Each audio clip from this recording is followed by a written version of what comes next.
Next up on the Cosmic News Network, First Contact with Joshua Pert. Good morning, Earthlings. Good. How you doing today? Good. How you doing today? Welcome to First Contact Radio. Welcome to First Contact Radio. To talk about all these things I'm talking about is because in life, everything is energy. Every single thing that's out there. Yo, it's First Contact with Joshua Poet. He's the man on the mic, just in case you didn't know it. Covering news from all around the globe, from the weather and space to UFOs. He'll talk politics and make you open your eyes. Conspiracy theories and government lies. He'll dig it all up and try to find the proof.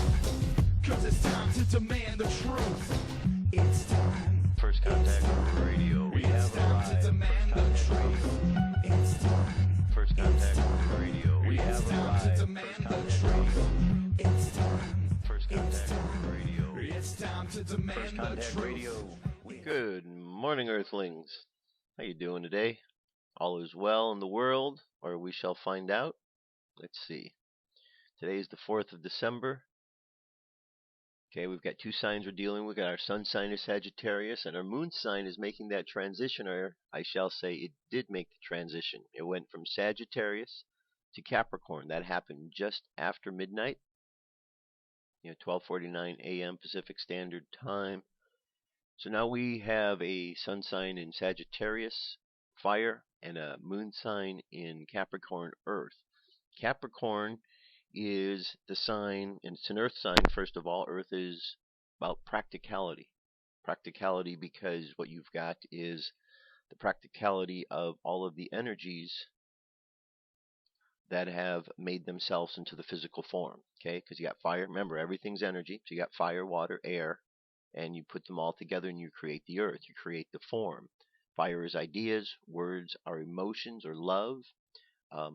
Air is words or actions, and you take the fire, the ideas, the love, and the words, and you put them together, and you create form. So so that's why form is practical. It's the practical use of all of the energies, and the better we get at it, the better we can be.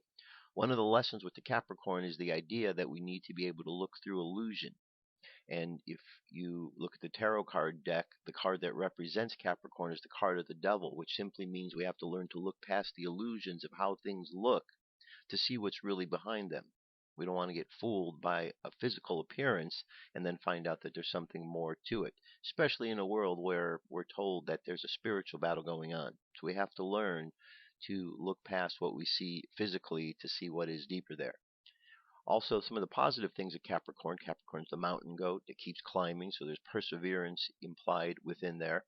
So you've got the good qualities of the physical world, but it's always the reminder, don't just get caught up in the physical. Look beyond that, because there's something much more than just the physical. All right? Now, let's go over, and we have later this afternoon, we do have one square, and this is between Uranus, right here, and Capricorn. And so it's sudden changes, unexpected events. This is what comes with Uranus. And the Capricorn is the physical, practical use of things running up into something unexpected. So later this afternoon, just kind of see what kind of lesson there is, okay? See what kind of lesson, maybe something comes out of the blue that you hadn't expected, something unexpected, and just see how you could apply that to life. See how what you could learn from it, because we're always learning things. Life throws us lessons all the time, and when we pay attention and learn, that's a good thing. Our moon phase is waxing moon, which means it's going from a new moon to a full moon, and we're 4% of the way there. So we've got a bit further to go yet before we get to that full moon. On the Mayan Oracle, another way of looking at time, we have a 9-tone day. There are 13 tones that keep revolving over and over, 1 through 13, then it starts over again. And so this cycle here, we're on the 9th tone, which is called the solar tone of intention. You can see the 9th position here on this wave spell of 13. This is another way that the 13 is represented in this thing called wave spells. So there are cycles within cycles within cycles as part of this system. And so today we're at the 9th day, the 9th position in this wave spell, and this is the day of the eagle. The eagle's all about vision. So we have the eagle right here in the middle, which is the day kin, and then the guide above it is the monkey. So today would be the solar eagle guided by the monkey. And then you have the like-minded energy on the right side here. This is the seed, which is planting new things. Think of what a seed does. You plant the seeds, new growth, new opportunities, flowering. And then you have the challenge for today, which is the other side of it, and it's life force, survival instinct, using our instinctual energies to understand what's going on. So that's our challenge for today. And then down here, this is called the occult kin. Occult just means that which is hidden. So the hidden power that we have is our ability to look at the lessons of life and death and see how they are intertwined. Okay? The phrase for today, which is a combination of all of this here, is I pulse in order to create realizing mind. I seal the output of vision with the solar tone of intention. I am guided by the power of magic. And just to show you on the Zolkin, this is the Zolkin here, which is 13 columns, 20 rows. The 13 columns represent the 20 symbols, 20 solar, or the 20 lunar tones. Excuse me, the 13 lunar tones. Down here are the 20 solar symbols. These are the 20 energies or frequencies that come off the sun over the course of a year. These are the 13 moon cycles that we go through, because the moon actually goes through 13 cycles, not 12 as the Gregorian calendar shows. Moon cycles or moon calendars of the past used to show 13 months or 13 moons, and that's how things should be. And so the way it works is you start at the top here and you move all the way down to the bottom. And when you get to the bottom here, you go to the top of the next row, the next column, and you go all the way from top to bottom again. And that's how it counts. And when it gets to the end here, you go back to the beginning. So today, we've come all the way down this column, or we're down this column, and here we are today. Okay? So we could track. Tomorrow we'll be here, the next day here, and so on. And you keep following down till you get to the bottom. And this is the Zolkin calendar. And this is one of the ways, one of the systems that was part of the Mayan calendar system on how time is kept. Now we're going to go from here to space weather. We can see that our solar wind is currently at 365.5 kilometers per second. Our planetary K-index at the moment, yesterday it was in the 3s, today we're back down into the quiet range. Then we go to M-class flare possibility, same as yesterday, 25%. X-class the same, and geomagnetic storm activity is down as well. All right. And then, I don't know, did you see this yesterday? This really interesting halo here. At the end of Thanksgiving Day, when the sun was setting over Sumterville, Florida, Paula Phillips took a break from her meal, stepped outside, and saw something odd. A pair of luminous V's in the deepening twilight. Pretty cool, huh? Says, I've never seen anything before. Says Phillips, I photographed the phenomena with a simple, small Samsung camera. They're sun halos caused by sunlight shining through ice crystals. Atmospheric optics expert Les Cowley explains.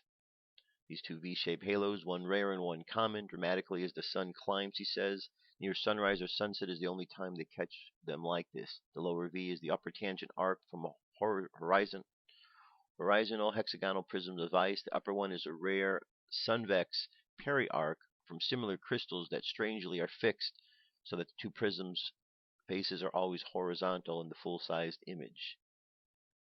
Okay, very interesting indeed. And let's go on. This is Suspicious Observers Report for today. Here we go. Good morning, folks. 3 chapters of Starwater down, 1 to go. And NASA, Goddard Space Flight Center, ESA, and Hubble are expanding on the volume of information that we already possess. We saw the Gliese evidence, and have dove down deeper into it, but we're now pulling through a wider nozzle and finding water in exoplanet atmospheres by the handful. Hubble snapped shots of 5 new water-rich exoplanet atmospheres. The experts are surprised at their findings, and I meet their incredulity with a baffled gaze. To their shock and amazement, it's not just them, but many other researchers are coming to the same conclusions regarding exoplanet atmospheres. They're even beginning to speculate that these cloudy atmospheres may be normal for hot Jupiters. Now, why am I not surprised? Why am I not incredulous? because Starwater tells you that stars are water factories. The Genesis mission detected every known element in the solar wind. Electrochemical combination potential fills in most of the rest of the story, and we're discovering that cosmic jets share similar compositions to solar wind and CMEs. I wish I could tell you that all this information that's poured out in the last 18 months, seemingly right on cue, was on its way, but I'd be lying. The explanation here is that an eruption at this mid-sized volcano shot lava 1 kilometer up into the air. Someone's going to need to explain to me how it holds in those tight ropes, thinner at the bottom, and how they had the upward force to reach 1,000 meters, but also had the ability to change direction in mid-air and keep right on going up. Said it last night, and I'll do so again now.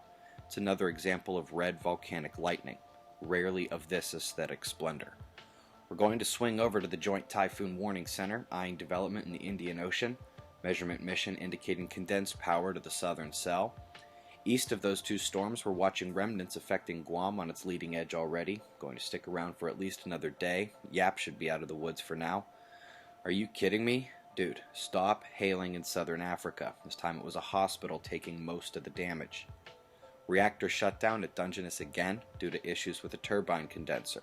North of that is what we warned of yesterday, with a line drawing up from way to the southwest. Coming to the U.S., snow convergence moving west to east across the country.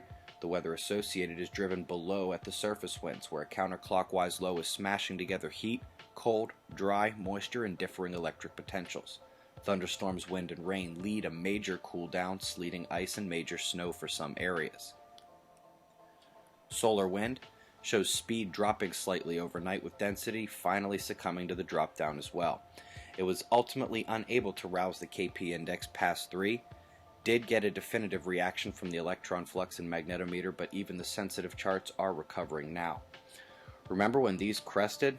Boy, have they decayed and managed to keep their calm magnetic separation to boot. I expect no flaring from them until they depart the Earth-facing disk. Alas, we did have some mid-level C flares though, but in another aspect of the solar shutdown that has been present for over a year.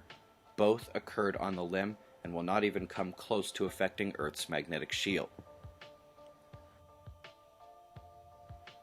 Looking at an equatorial cut of the magnetic influence from the open solar magnetic fields, watch negative red get boxed out for the second time in 2 weeks. This happens as the upper fields again ruin the second half of my quake watch.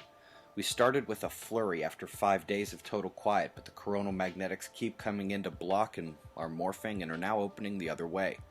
Just as coronal hole power left us yesterday, it's coming back now.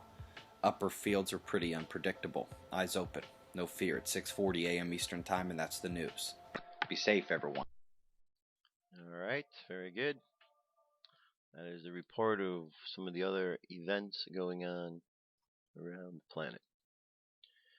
All right.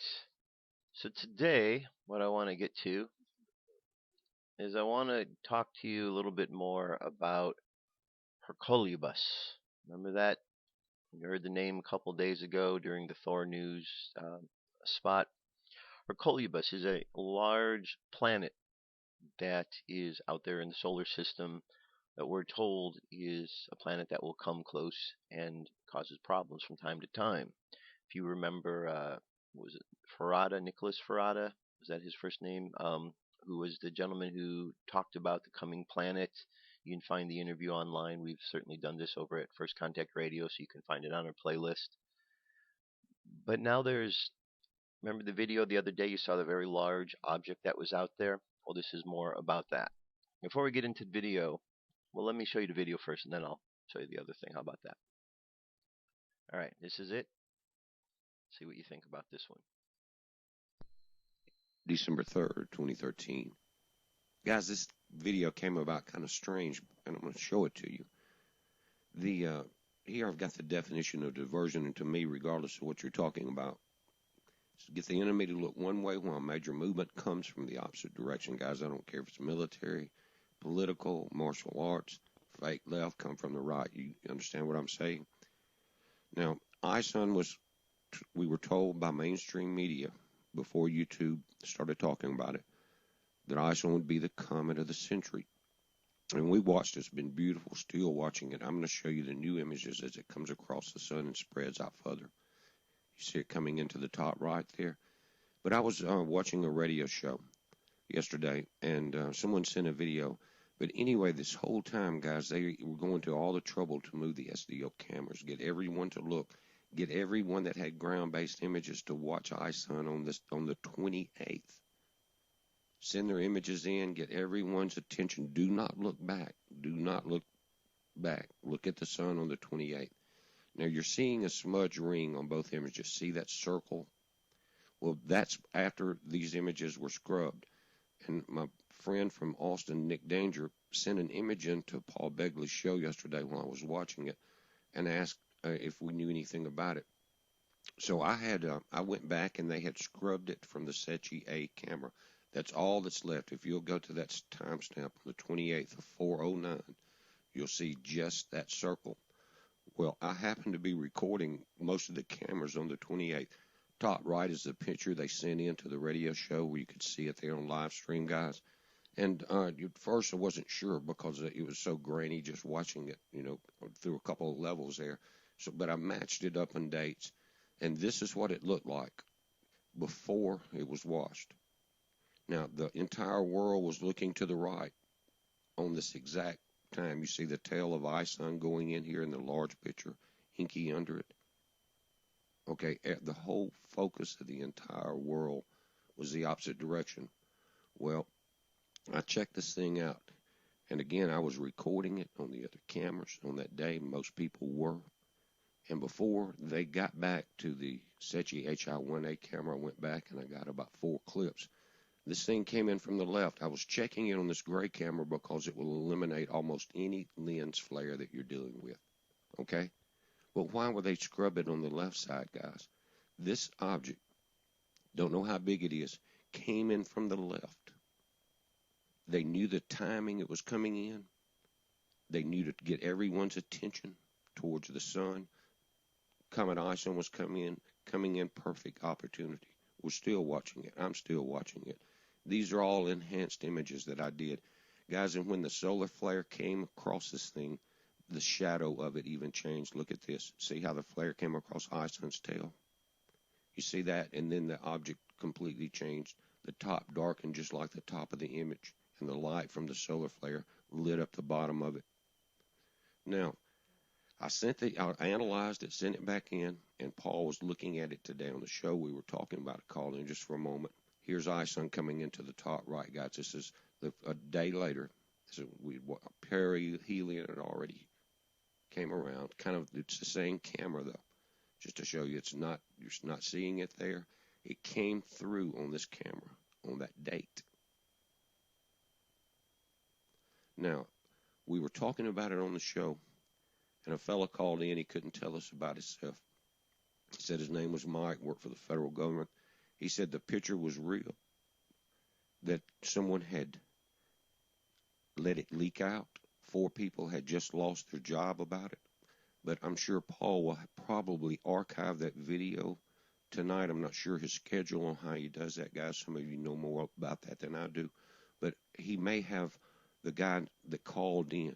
It's not me. I mean, there was several hundred people on the radio show at that time that heard him call and say the images are real. And guys, I couldn't get them to blend out or to create any type of anything that looked like a lens flare. Now, a couple of things here. You got a small asteroid out to the top left as we're looking at Ison coming in.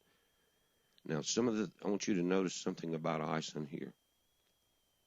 Is that I'm going to bring it up and I'm going to do a still shot, but it almost appears to be turning. In other words, it looks like a fan from the side.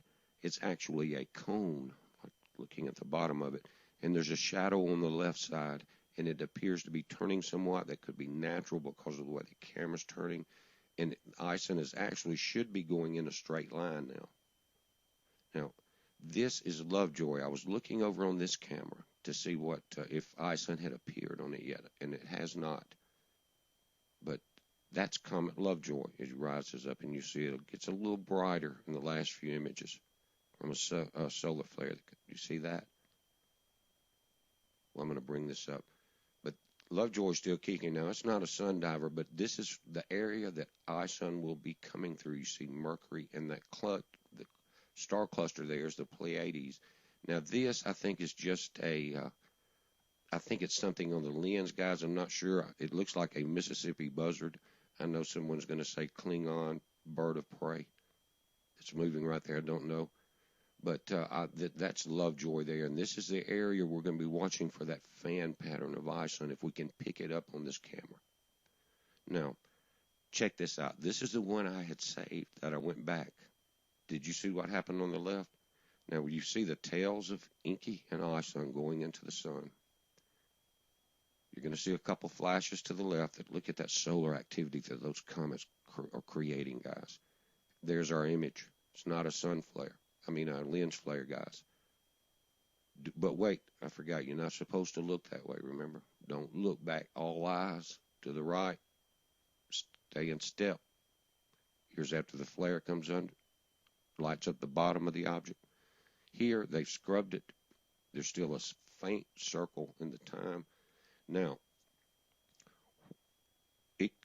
we don't know anything about its size because we don't have anything to compare it to. How close was it to the stereo A camera, right?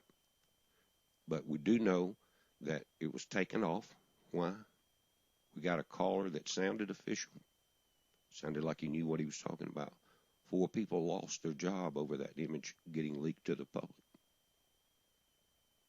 Is there something out there that will make a man's heart fail out of fear, guys? What's going on with this? Don't know. It's a heads up. Be safe. All right, very interesting, don't you think? I said Nicholas Ferrata before, Carlos Ferrata. I was mistaken. It's Carlos Ferrata. If you look up some of his videos, you'll be able to, he talks all about this planet, Hercolubus. Anyway, I think it's kind of cool to look at it. It's just one of the signs that we've read about, that another sign in the heavens. And if we look through the books of prophecy, we read through the Bible, the book of Revelations, New Testament, words of Jesus. I mean, there's all kind of stories in there that say we should be looking at the planets and the stars. We should be looking up to see what's going on. We're told that during the time of Jesus' return, we're supposed to be looking up. He'll return in the clouds. So looking up is important. When we look up, we'll see all kind of wondrous things that are out there. And just because this planet's out there, doesn't necessarily mean it has to be a destructive situation. This could be Nibiru. It could be a lens flare. Could be. Could be Nibiru, though. It could be Planet X. It could be a spaceship. There's a number of different options that it could be, but time will tell. We'll find out. Also, we have to remember that we live in a multidimensional universe, and sometimes objects that we see might not necessarily be fully third dimensional. So that's a possibility as well. And if it's not fully third dimensional, then it might not have the same effect upon the planets around it as one might think. Just some ideas. I'm just spitballing, throwing them out there. We'll find out how it all plays itself out. Here's one other thing I wanted to show you. This is a site. It's vmrabulu.com, and this is a site where you can find all about Hercolubus, and he has a book here that you can order. It's a free book, and it will tell you all about the red planet. So I just wanted to leave that link so you could check it out. UFO News is up next. Stay tuned.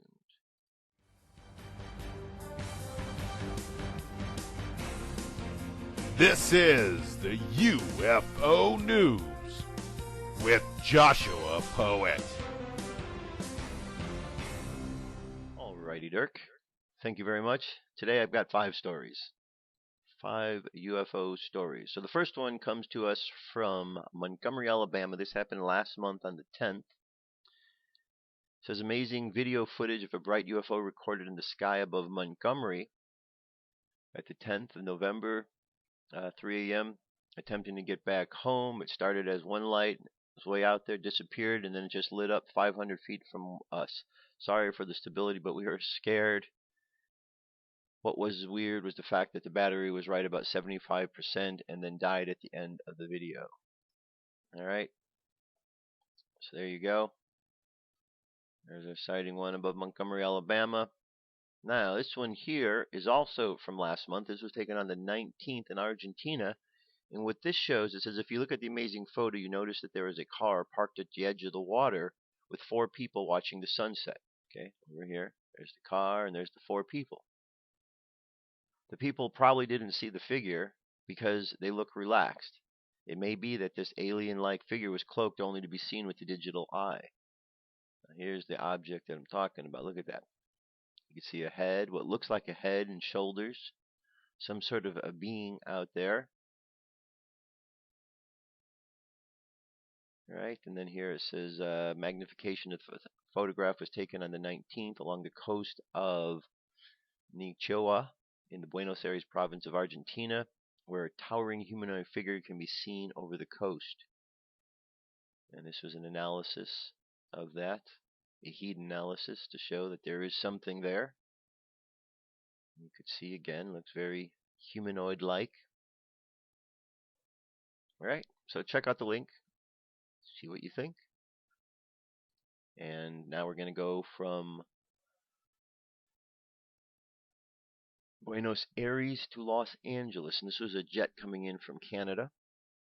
There's our objects in question. 3 lights, 3 something or another. It says, my cousin was on Air Canada flight 799 from Toronto to LAX on Monday the 25th. And approximately 4 to 45 minutes out of LAX, over the deserts and mountain areas, she glanced out her window and observed 3 incredibly bright orbs. She managed to get 3 pictures with a small digital camera. These lights were so bright that she had a difficult time even looking to take the photos, as she felt they could trigger a migraine. It's difficult to determine if they were airborne or on hovering near the ground. According to flighttracker.com website, I checked her flight to determine if the flight was going to arrive on time, and I saw that the altitude was reported as 23,600 feet. And the plane was due in at 2:59, ahead of schedule at 3:09 p.m. Pacific Standard Time. My cousin is well experienced in what is typical outside an aircraft, having served as a career on board Air Canada. Her husband is a retired career pilot with Air Canada as well. These are people who are well educated about what is in the air and well trained observers, clear-headed and no nonsense. She has asked to submit this report, and this is what we've got. Okay, very interesting indeed. Next, we're going to go to Sydney, Australia. This was on the 1st of the month. An unidentified flying object flying across the sky of Sydney. I think we saw this one the other day. Here's the plane. We're going to see there it goes. There's the object. Okay. That was above Sydney on the 1st. And let's jump over to our very last sighting here. This was over Charleston, South Carolina. This took place on the 2nd. Object in question. It says, I saw a huge triangle hovering above the Ashley River as I drove across the bridge towards West Ashley. It flew slowly over the bridge and I almost drove under it as it passed over the bridge. For sure other drivers have had to have seen this. There's the object right there. A huge black triangle with white lights in each corner. It flew away low and slowly towards North Charleston. By the time I crossed the bridge and pulled over, it was far, far away, flying low out of the sight from the tree line. Alright. Very cool indeed. Lots of sightings. They're continuing on and on every day. Alright, that's our UFO news for today. I'll be right back. I've got some more stories, so don't go away. What if our government was responsible for some of the greatest crimes against this nation? Would you really want to know? These are big questions, but these questions deserve answers. It's time to demand the truth. People should not be afraid of their governments. Governments should be afraid of them. Okay, continuing on. So, that last line you heard is very important.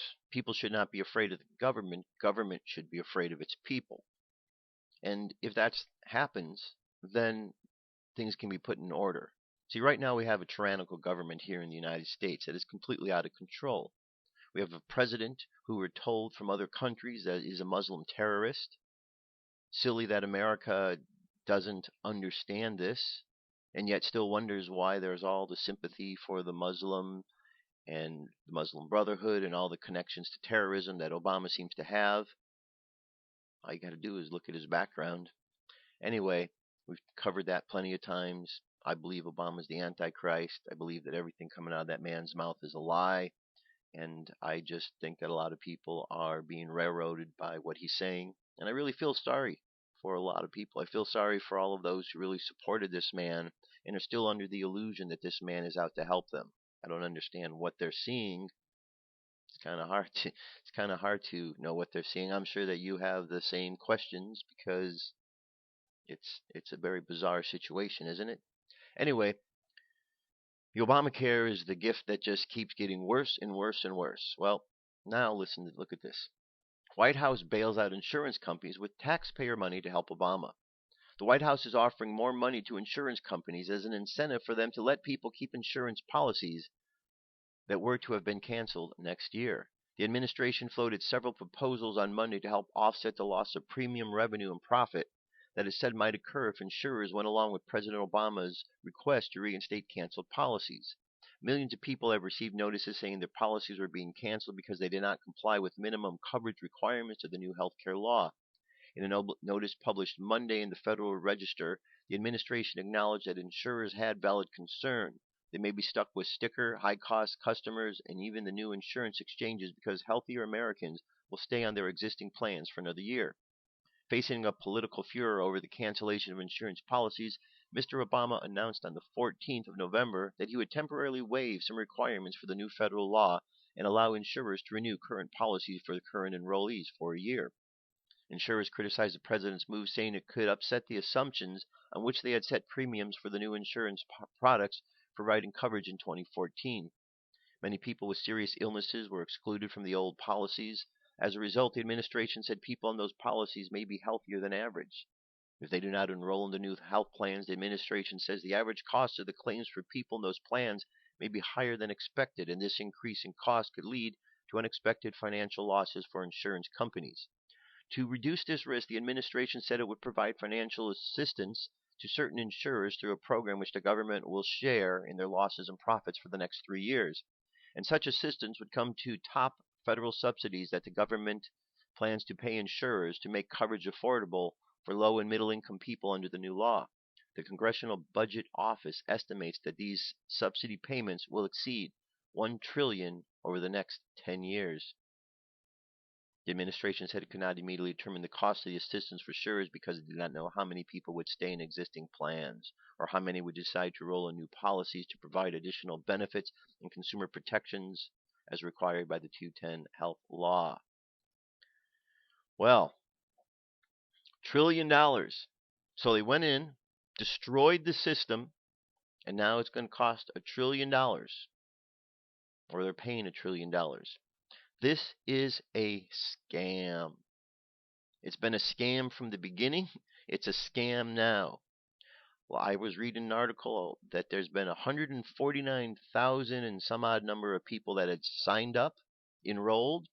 But of those people, they're saying that 1/3 of them who believe that they have insurance coverage actually don't.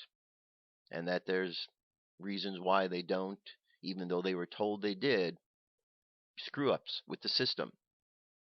Why would anybody in their right mind go ahead and sign up for Obamacare when you see one problem after another after another?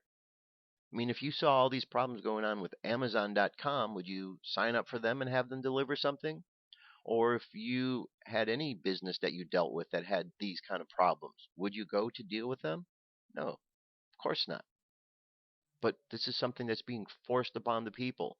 This is a fraudulent system that is out to grab more power for the government, take power away from the people, and to scam people out of a program that they have into getting something that is not going to benefit any of them. It's horrible, horrible. You've heard all the testimony about it. You heard yesterday the security, the report I read about how that the security was never built into it. You've heard the stories of people who are going and trying to sign up, and then their information is getting into the hands of others. Not just one person, but many. It's problematic. Don't sign up for it. And if you do, well, then I guess you're on your own, because I don't know what to tell you. Because when someone tells me something's fraudulent, or when I see that it's a fraudulent system, I don't need to really have all kind of other voices tell me and confirm to me that it's fraudulent. It's common sense. We all have common sense. We all have discernment. So, you know what I'm talking about. Unfortunately, there's a lot of people in the world who don't understand this. Now, here's a piece. Says expert testifies to Congress that Obama ignoring laws could lead to an overthrow of the government. Let me play this piece for you here. It's real short. It's probably going to do a commercial now. We're not going to see it right here. Free specialized phones are available to California. Let me just read this. Goes on to say that on Tuesday, Michael Cannon, Cato Institute Health Policy Director of the Health Policy Studies, testified before a congressional committee about the dangers of the presidential's illegal behavior. There is one last thing to which the people can resort if the government does not respond to the restraints that the Constitution places on the government, Cannon said. Abraham Lincoln talked about a right to alter our government or the regulatory right to overthrow it. This is certainly something that no one wants to contemplate, he continued, but if the people come to believe that their government is no longer constrained by the laws, then they will conclude that neither are they. This is a very dangerous sort of thing for the president to do, to wantonly ignore the laws, Cannon concluded, to try to impose obligation upon people that the legislature did not approve. But you know what? If you take this and if you look at the sentence here, it's a very dangerous sort of thing for the president to do, to wantonly ignore the laws. It seems strange when you imagine him to be a president of America. But when you take into account all of the stories about him being a Muslim terrorist, suddenly it's not so strange, is it? Suddenly it makes a whole lot more sense. This is a very dangerous thing to do for a Muslim president. Well, yeah, he wants to tear our country apart. Okay, article's there. You can look at the video, see what it says. Now, here is a piece that something has been going on while people are going about their normal business, as government usually likes to do. It says on November 13th, WikiLeaks released a secret negotiated draft text for the entire TPP, which is the Trans-Pacific Partnership Intellectual Property Rights Chapter. The TPP is the largest ever economic treaty encompassing nations representing more than 40% of the world's GDP. The WikiLeaks release of the text comes ahead of the decisive TPP Chief Negotiation Summit in Salt Lake City on the 19th through the 24th of November. The chapter published by WikiLeaks is perhaps the most controversial chapter of the TPP due to its wide-ranging effects on medicines, publishers, internet services, civil liberties, and biological patents. Significantly, the released text includes the negotiation positions and disagreements between all 12 prospective member states. The TPP is the forerunner to the equally secret U.S.-EU Pact, TTIP, which was the Transatlantic Trade and Investment Partnership, for which President Obama initiated U.S.-EU negotiations in January 2013. Together, the TPP and the TTIP will cover more than 60% of the global GDP. Both pacts include China. All right, well, I want you to read more on this. This is another way in which they're trying to take away freedoms, not only from Americans, but from all around the world. It's part of this New World Order agenda that's out there. It's part of a New World Order agenda. Now, certainly something that's part of this agenda is the dumbing down of America. And I would have to say, and I'm sure that you'd agree, that there has been quite a success in this regards. This is an article that comes from Yahoo News. America may be number one, but our kids are below average. This September, President Obama addressed the United Nations General Assembly and claimed that America was exceptional in its ability to stand up for the interests of all. American exceptionalism is not a new idea. Its roots go all the way to the Revolutionary War, when America became the first new nation. The United States has broken away from the class inequality and the old world and is superior country on the hill, according to many. Lately, however, a number of surveys, statistics, and articles have shown that this might not be the case. The most recent is the Global Organization for Economic Cooperation and Development, ranking students in math, science, and reading. Released this Tuesday, the OECD tested over 510,000 students in 65 countries and found that the U.S. scored below average in all three subjects. Okay, let me read that again. The U.S. scored below average in all three subjects. U.S. scores have fallen since 2009. In math, we've gone from 25th to 31st. And in reading, we've gone from 11th to 21st. This is horrendous. No wonder we've got problems going on. Kids are not being taught properly. How can we be a great country when we don't have the proper education, when we keep becoming lower and lower in the education around the country? We can't. Okay, this whole idea of America exceptionalism is just a bunch of BS. What it is excessive pride. America is exceptional. No, we're just like all the other countries. Okay, we're the young kid on the block. Excessive pride is one of the things that kills. It's one of the vices, one of the 7 deadly sins that we need to be aware of. That this pride is such a killer, and America has such a pride that we're such a great nation that we use our pride to not look at the things that are important. Because we're a great nation, we don't need to look at these things. Meanwhile, kids are getting dumber. Kids are getting dumber. What's going to happen when these kids who grow into adulthood that don't know how to read properly and don't know how to write properly and don't know how to do proper math, what's going to happen to all of the sciences and programs here in the United States? We're going to get passed over by all of the other countries that are out there. That's really shameful. And to see that all these numbers, they've been dropping for years, but to see that they've been dropping so much since Obama's been in, since 2009, another statistic that shows there is something about this administration which is not good for this country. Okay? We got to do something about this. Many of you probably go to forums, right?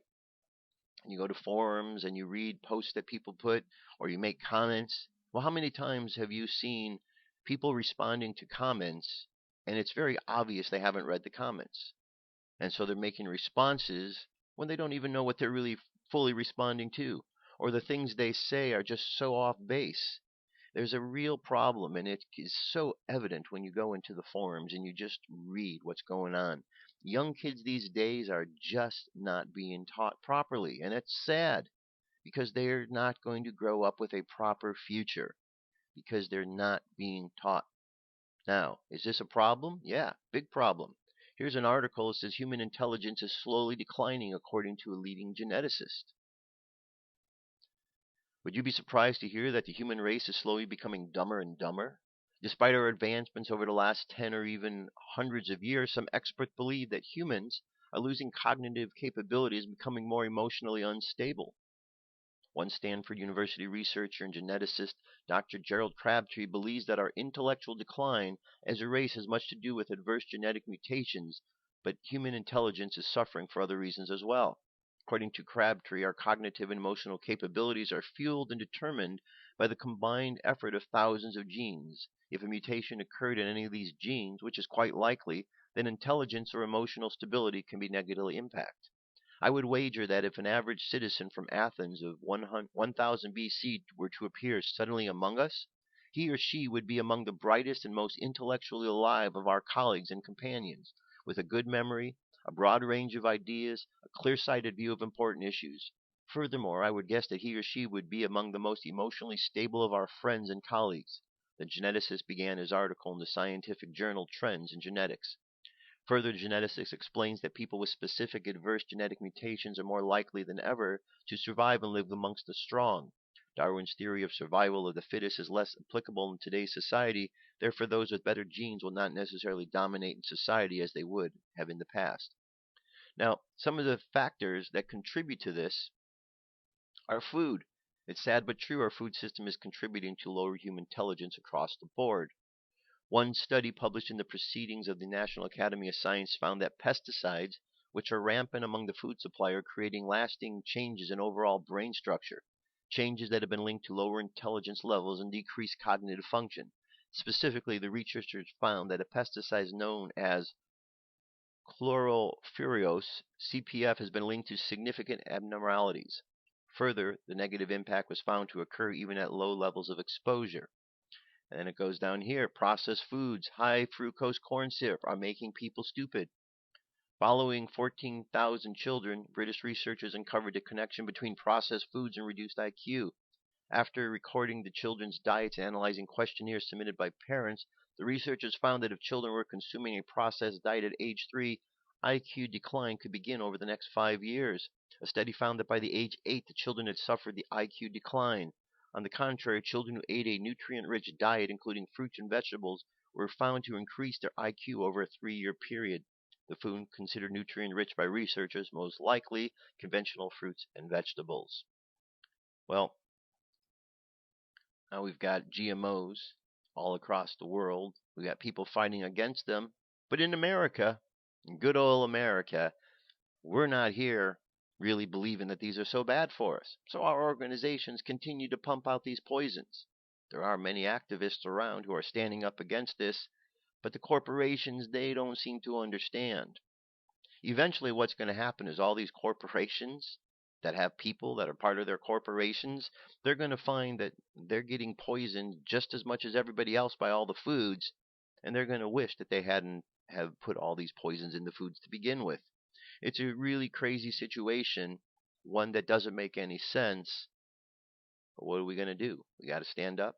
We got to realize that this is all part of the plan that's taking place. This is certainly another indication we're in the end times. Just read through the prophecies. We see all of these things unfolding. All right, let's move over to some other subjects here. This is about the pineal gland. It says pineal gland facts and science, history and gathered knowledge.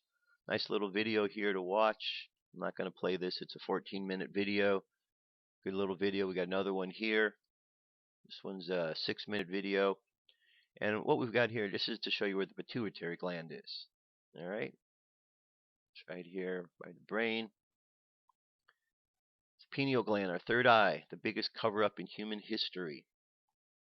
The pineal gland is a small part of the endocrine system, also called the pineal body.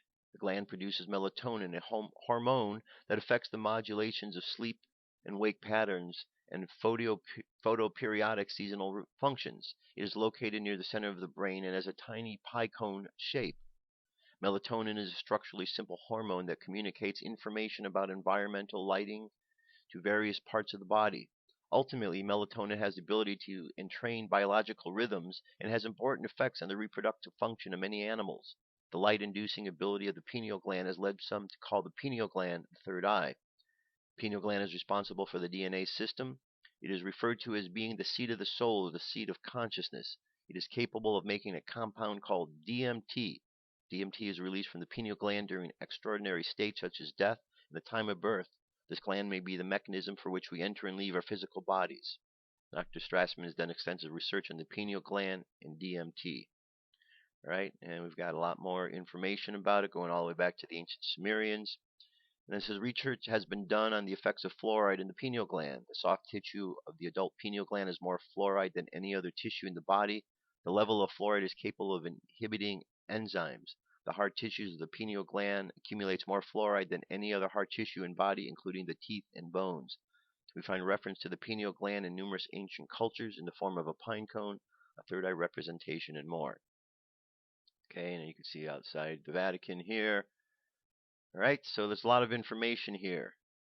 Sodium fluoride in our water supply, food, Pepsi, toothpaste, mouthwash, Cokes, all of this affects the pineal gland because of the fluoride in it. It's in deliberate effect, an attempt to block you from the spiritual connections that you have. That's all that it is. We have to stand strong, my friends. We have to be aware. If you're not aware, then we're just victims. Okay, Matthew 24. I wanted to read from some of this.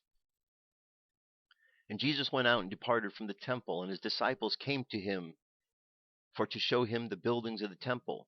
And Jesus said to them, See ye not all these things? Verily I say unto you, there shall not be left here one stone upon another, that shall not be thrown down.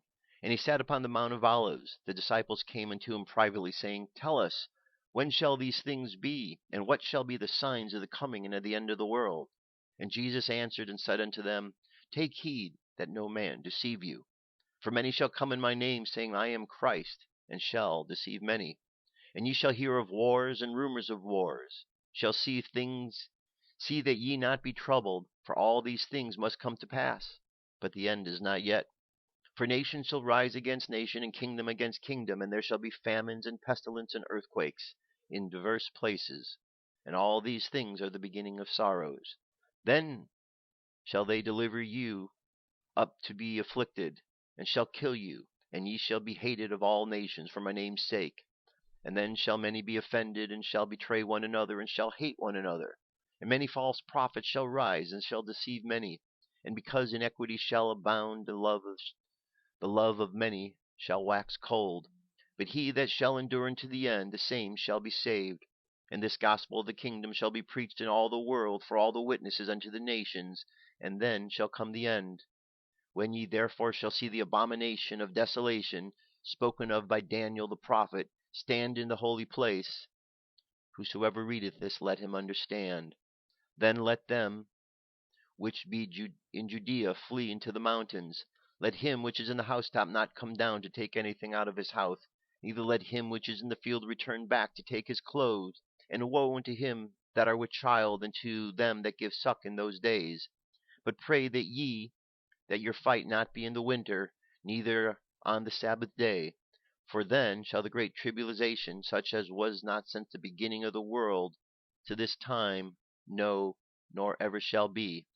And except those days should be shortened, there should be no flesh be saved. But for the elect's sake, those days will be shortened.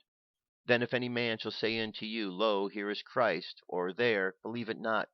For there shall arise false Christs and false prophets, and shall show great signs and wonders, insomuch that if it were possible they shall deceive the very elect. Behold, I have told you before. Wherefore you shall say unto you, Behold, he is in the desert, go not forth. Behold, he is in the secret chambers, believe it not. For as the lightning cometh out of the east, and shineth even unto the west, so shall also the coming of the Son of Man be. For whosoever the carcass is, there will be the eagles gathered together.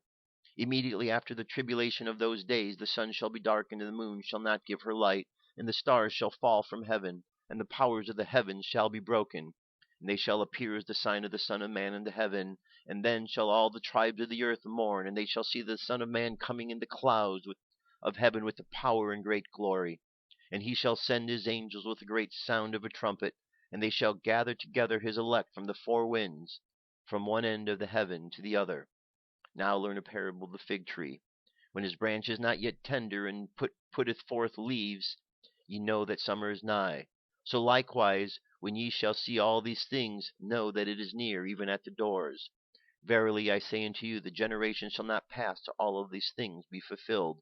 Heaven and earth shall pass away, but my words shall not pass away. But of that day and hour knoweth it no man, not even the angels of the heaven, but my Father only. But as the days of Noah were, so shall be the coming of the Son of Man be.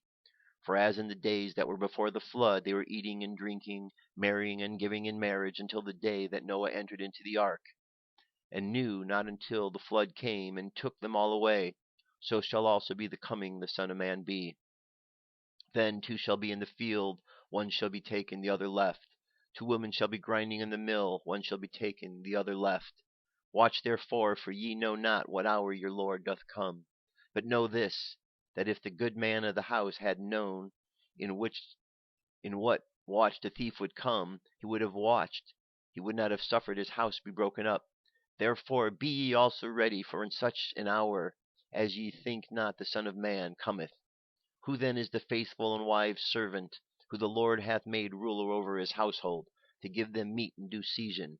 Blessed is that servant whom the Lord maketh, whom his Lord, when he cometh, shall find so doing. Verily I say unto you, that he shall make him ruler over all of his goods.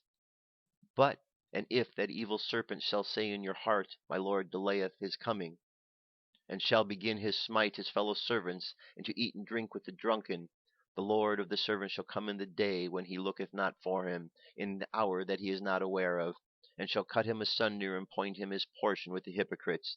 There shall be weeping and gnashing of teeth. Well, that's quite intense, what's going on.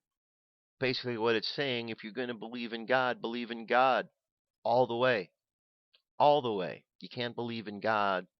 You can't say that you're going to follow along with God has set out for us, and then not follow that. And that's the dividing line right there. The separating of the wheat from the chaff. The separating of the good from the evil. The wicked and the ungodly from the elect. So we want to be part of the elect crowd. We don't want to be part of that wicked ungodly. You don't want to be caught up because you weren't paying attention. Just keep paying attention. Keep paying attention like you're doing, and even make more of an effort to do so. Because we really are in some important times, and these times we're told we need to pay attention. We can't turn our back on what's happening, because if we do, we will truly be fooled. Again, what are the very first words here? Do not be deceived. Okay? Do not let any man deceive you. Jesus said to them, take heed that no man deceive you. Well, right now, there is plenty of deceit going on, and it is man who is doing the deceit. Man and the governments around the world are deceiving the very people that they're supposed to be helping. Man in the organizations and corporations are deceiving all of the people of the planet over and over and over. Don't be deceived. Open your eyes. It's very, very important. Very important in these times. All right? So, I'm going to jump over to the angel message now. The message for today is give yourself the gift of time to rest, rejuvenate, and connect with yourself. It's very good, very important. Give yourself the gift of time to rest, rejuvenate, and connect with yourself. So on that note, let us jump in to our meditation for today with those kind of ideas in mind.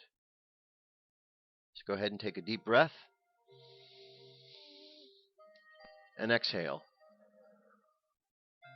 Take another deep breath and exhale again.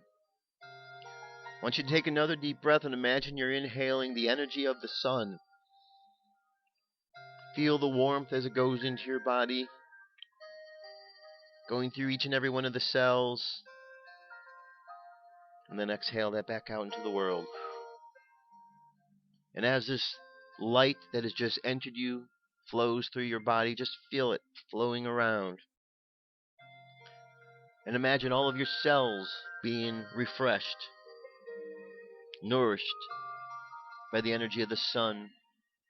Take another deep breath and inhale all of the wind energy, the energy of the air. Feel that coursing through your body.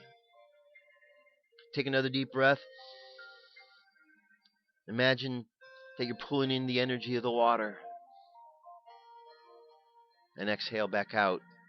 In every moment, contemplate that we are inhaling the fire, the water, the air, and of course the earth. And as we inhale and we take these things into our body, we are nurtured, we are nourished, we are refreshed. And we use this light to go through our body to clean out all of the places that have been polluted through the ways of the world, the doubts and the fears, the poisons from the food and the environment, the anger, the hatred. Let's imagine that all of our chakras are activated from the top down. Imagine the crown chakra light drawing into it, white light, and imagine the chakra color is violet, and the light flowing down from the violet chakra to the chakra right at the third eye, and imagine the color indigo. And see the light continuing to move down from the third eye to the throat where you see the color blue. And from the throat chakra, imagine the light continuing farther down into the heart where you see the color green. And from there, the light continues to move down from the heart chakra to the solar plexus. Imagine the color yellow. And from the solar plexus down to the belly button, imagine the color orange. And finally, the light moves down to the crown chakra, the root chakra. And there you imagine the color red. And the light continues down, connecting with the earth. And there you are, connected to the cosmos and the earth, fully alive and fully energized by the energy of life, the multi-dimensional energy of life. Imagine now sending out into the world love, We want to send love into the world each and every day because love is the greatest force that we have available to us. Love changes things, transforms. It removes the doubts and the fears and replaces them with love. So let's just send this love around the world to cleanse the planet of the doubts and the fears. For in the presence of love, fear completely disappears. So let's imagine a world fearless. Let's imagine the people around the world in a state of fearlessness. And let's imagine with this love all doubts are removed and the people of the planet understand the necessity to stand up against the darkness. And let's imagine a planet filled with millions and millions and millions of beings, filled with light and love that are standing against the beings of dark on this planet. And let's just imagine in this great cleansing that all of the darkness is removed and all those representations of the darkness gone, gone, gone. And let's imagine a world without all of this darkness, a world of peace, love, prosperity. Just contemplate for a minute this possibility and know that this truly exists.